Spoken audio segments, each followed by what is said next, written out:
Hello again. Bogeyman's gone, so let's see what rich pickings we can dig out from this week's European papers. Now, first off, all those internationals. Destination Brazil, of course, 2014.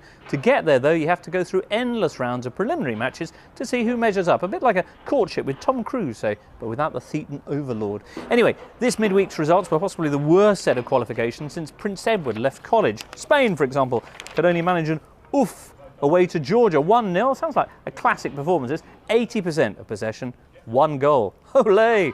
Germany, meanwhile, scraped their way past Austria away, 2-1, with a great selection of German gurning on the sideline from Jogi Löw.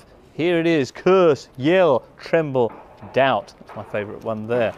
In other news, hot shots Belgium could only manage an enormous frustration in their 1-1 draw with Croatia. And as for the Azzurri, it was Piccola Italia, Little Italy, in their very underwhelming 2-0 win over Malta. In fact, of the major nations, only Holland shining under their new boss, Louis van Gaal. First, they gave Turkey an orange stuffing, and then they got Hungary straight afterwards. So unconventional. Anyway, the new Holland convinces, says Algemeen Dagblad. In other news, doctors preparing Jordan's next surgery. Well, more international fun to come in October, but in the meantime, on to another of the week's big questions. Ronaldo, is he happy yet? And on a related note, who is the world's third highest paid player? Bet you can't guess.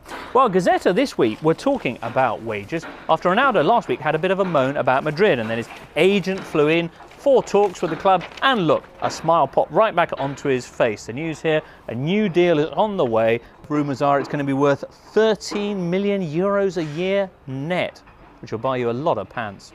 Now, it's not the biggest contract in football, but it is more than Messi gets, which is nice.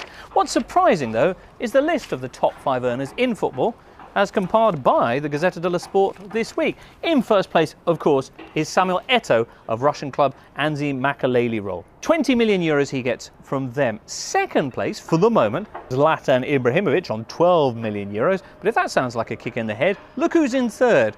On 10.6 million a year, more than Messi, Kaká, Yaya Toure and all the rest of them, Dario Conca.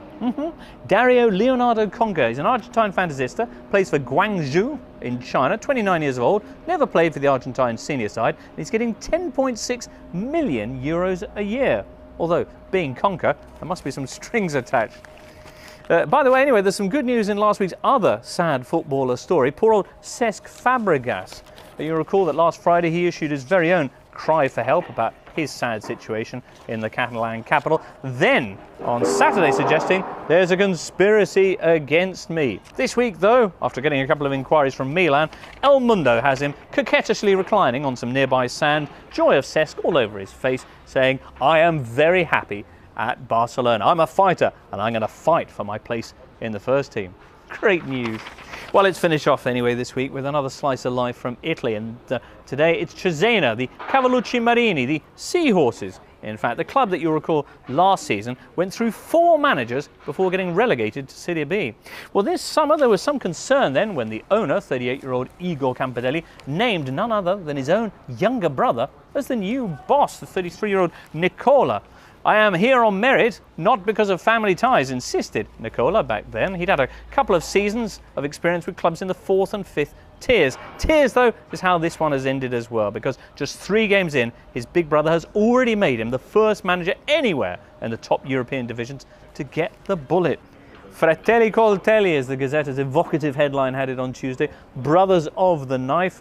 Motive for little bros heave-ho. 3 straight defeats. 10 goals conceded, only 2 scored in the country of the Medicis. That's reason enough. Quote here from the boy's father, who says, "It's all my fault. I got my lads into football. Still, better for Igor to fire Nicola now than let things drag on unnecessarily." Oh, Christmas will be fun round their house.